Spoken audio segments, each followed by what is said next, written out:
Russian President Vladimir Putin has put his country's nuclear forces on high alert, pointing to what he calls aggressive statements by top NATO powers and financial sanctions. Putin's order raises new fears about how the crisis in Ukraine could unfold as the United Nations agreed to hold an emergency session on the invasion tomorrow. Tom Hansen has the latest from New York.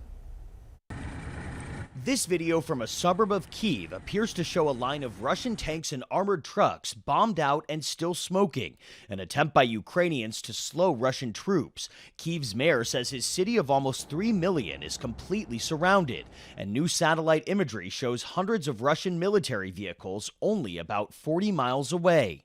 Sunday, street fighting broke out in Ukraine's second largest city, Kharkiv, forcing a children's hospital to relocate to an underground bomb shelter.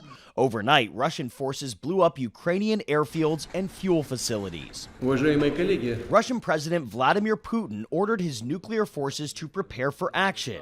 Simultaneously, Russia said it was ready to enter peace talks with Ukraine's President Vladimir Zelensky. Zelensky agreed, but vowed not to give up an inch of Ukraine's territory. The European Union has offered to send help. The European Union will finance the purchase and delivery of weapons and other equipment to a country that is under attack. Tens of thousands of Ukrainians are trying to escape, crowding onto trains, driving towards safe borders only to wait in long lines, or walking miles through the night.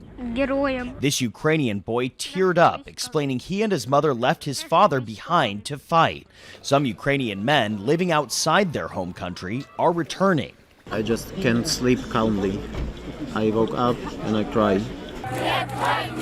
Tensions are also high in Russia. In protests around the country, Russians chanted no to war, and police in riot gear made arrests. In St. Petersburg and Moscow, there are long lines at ATMs following word that some Russian banks have been expelled from SWIFT, a high-security network that connects banks around the world.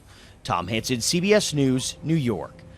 And analysts say because of the panic, Russia may have to temporarily close bank branches or declare a national bank holiday to protect its financial system. The United Nations Refugee Agency says about 370,000 Ukrainians have arrived in neighboring countries so far.